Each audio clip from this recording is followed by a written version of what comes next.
Welcome back, adventurers. Welcome back. Give me just a second as I move this neck gaiter down just a smidge. Don't do it, buddy. Don't do it. Don't do it. You did it anyway. Oh well. Welcome back, adventurers. Thank you so much for joining in on this little adventure with me. I really do appreciate you coming along. I could use the company. So where am I going? Well, I'm currently headed to Macon, Georgia. I have returned home. I had been there for like 24 hours and I'm already headed back out. I'm headed to Macon, Georgia now to Redemption Tattoo. You may remember that name. That is where I got my previous, actually my YouTube logo, my doggy mushroom. That's where I got that tattoo from. And Brainy Chameleon was slotted for next week to have a tattoo done by Austin at Redemption. Well, she, for obvious reasons, can't make that appointment, and she had already paid the deposit for the appointment. Well, she decided I deserved yet another tattoo, which I could not argue with her.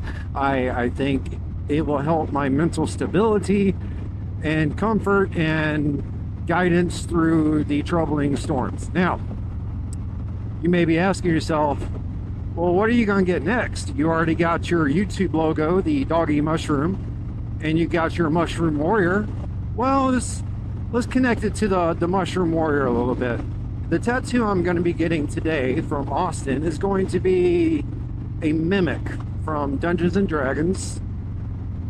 Now, for those who are unaware, a mimic is a creature that mimics objects or places or things, inanimate objects, and attempts to lure its prey. Now, its prey is usually humanoids, be it elf, dwarf, goblin, gnome, human, doesn't matter. They're not that picky.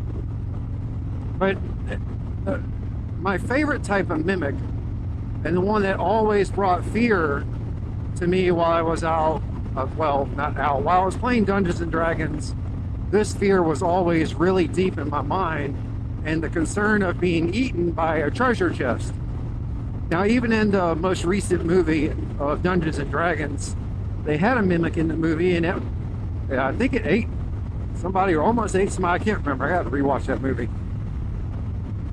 But I absolutely loved it, and I love mimics, although they terrify me.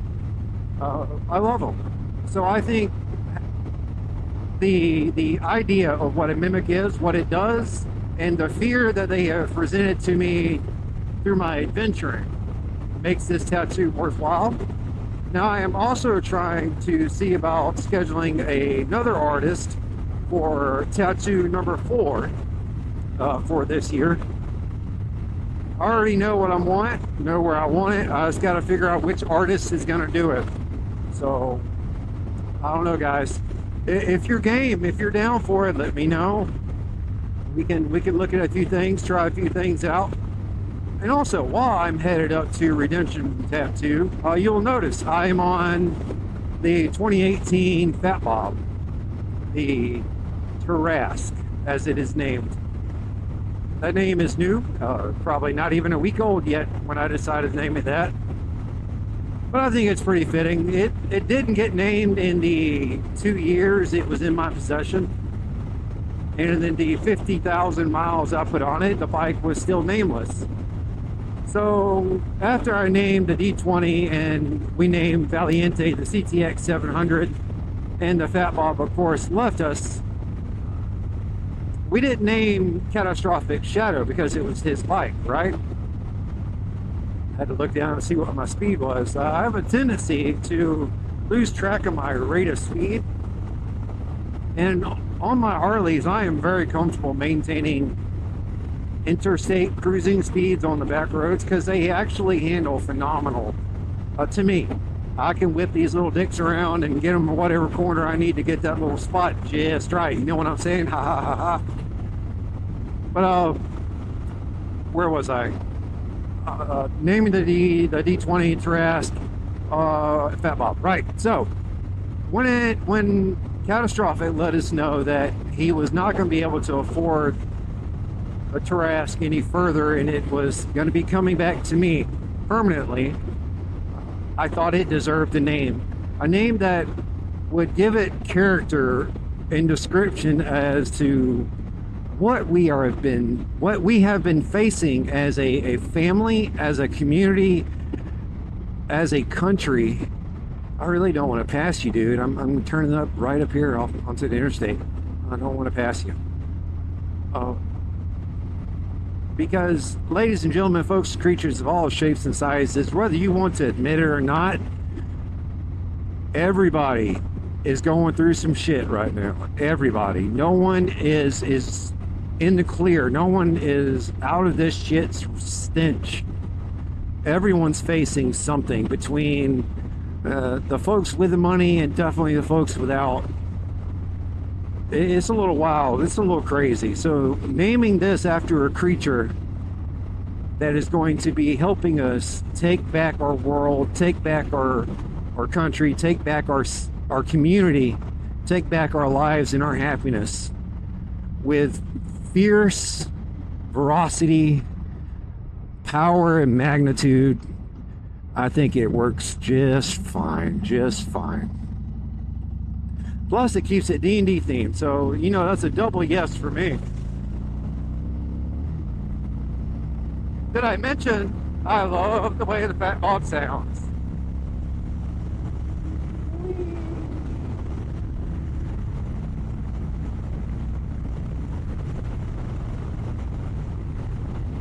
I'm gonna have to check to see how bad the wind noise is at 80 miles an hour. With this new helmet will come new problems, new things to experience. And I'm sure with me having that chin vent open, y'all got a lot of noise in on that. And I apologize. But it is what it is. I'm learning more with this. It's a Scorpion Morph helmet. It's, so far, I give it 10 out of 10. It's very comfortable. It has kept me dry in the rain. It didn't soak up a lot of the moisture. The wind noise is a little bad, but I have stuff to help me with that. So, but we'll see how it is as far as the MotoVlogging helmet. It's modular, so I'm definitely going to appreciate that again. Having a helmet that protects all of this beautiful face, but also keeps it hidden from you so your mirrors don't crack, right? But alright, guys, gals, ladies, gentlemen, folks, creatures of all shapes and sizes, it's time for me to get off my little box, my little talking stand here, and just enjoy my ride. But as I leave you, you know I cannot leave you without talking to you about my friends and my family down in Tampa, Florida. That's David, Tyler, Cindy, Shep.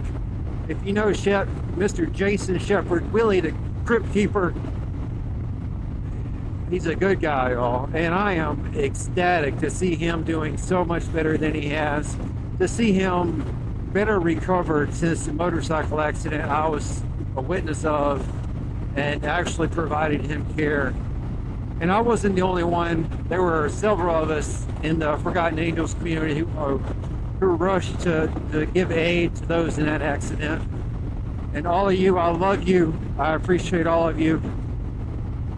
But what David and Sydney do, and the Forgotten Angels, what all of us are rallying behind, is a charity that reaches out and grabs the young men and women who on their 18th birthday, they are made both homeless and hopeless, with no sights of a future, no sights of success, nothing but struggles for the rest of their lives. Because on their 18th birthday, a day of celebration, a day they should be happy to be in a family and growing, they are cast to the streets by the foster parents who have been using them to farm them for foster care money from the state.